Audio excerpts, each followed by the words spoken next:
Prescription for the diabetes drug Ozempic have grown so out of control that the insurance companies are telling doctors, stop prescribing. Now, can you imagine the insurance company that understands that they have to pay for all the physical injuries that these women are receiving?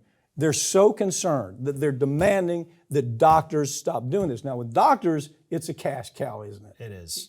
It is so disappointing to see this story, to be honest with you, because this shows that even an industry as corrupt as the insurance industry, and it is right up there, it is a bad industry, but they're looking at this saying, we're about to be in a world of hurt, guys. You thought you had the holy grail, you can call it a gold rush, whatever you want to call it.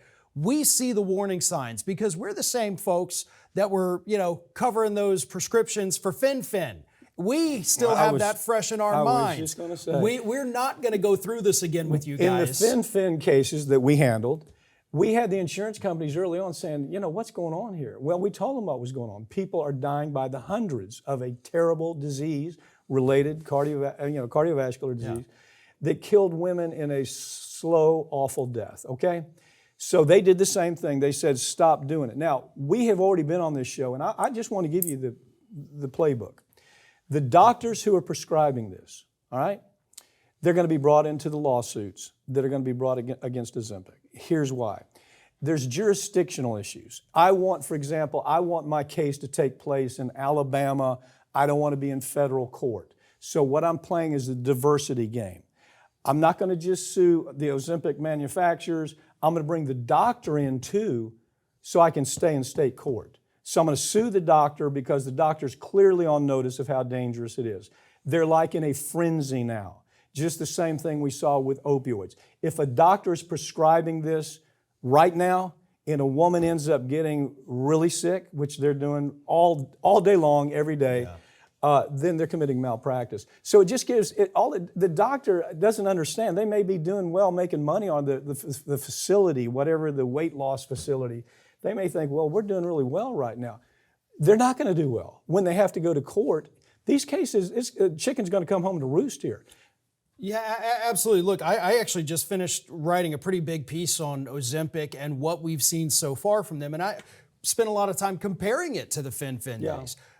So what's happening right now, obviously, and we talked about this, we've talked about it with Cameron Stevenson, is we're seeing stomach paralysis. It's still in the early phases. We're still looking into things.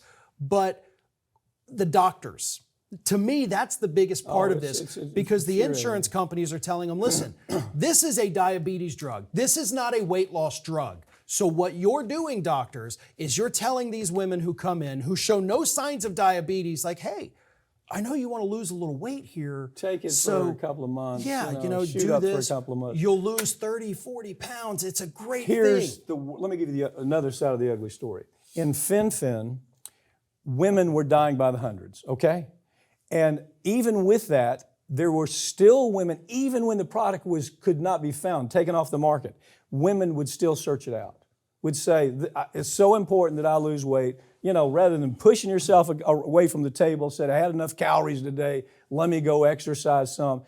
Rather than doing that, they would seek out a drug that was off the market, and they would try to do black market. Women were actually taking Fin after it was very clear of how dangerous. I think the first trial it actually taken, it was getting ready to take place.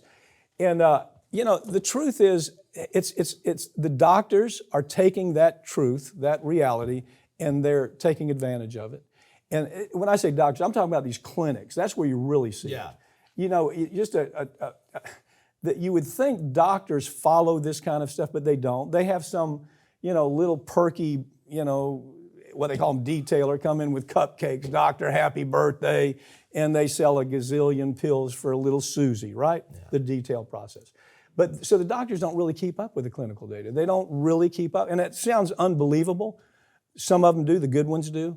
But these clinics are providing such an opportunity for the lawyers that are bringing these cases all over the country because they're going to sue the clinic so they can stay in state court to avoid having to go to federal court. Yeah, and another thing, too, that we see here is Ozempic, of course, and their very catchy commercials with their little jingle, they're now specifically mentioning you can lose weight on this product. And once they say that in the commercial, that's all it did. it burns into people's brains. So they say, hey, doc, look, the holidays are coming up. I'm going to put on a little weight. Why don't you go ahead and put me on it now? Yeah. And the doctors are blindly telling most of these people, okay, What about, hey, push yourself away from the table, go get some exercise, and do what's right. But here and again, the remarkable thing is when women start saying other women suffer badly with this, it's not going to make any difference. They're going to say, I'm not going to have that problem. I'm going to take it anyway. Weight loss is more important than my overall health. Farron Cousins, thank you for joining me. Thank you.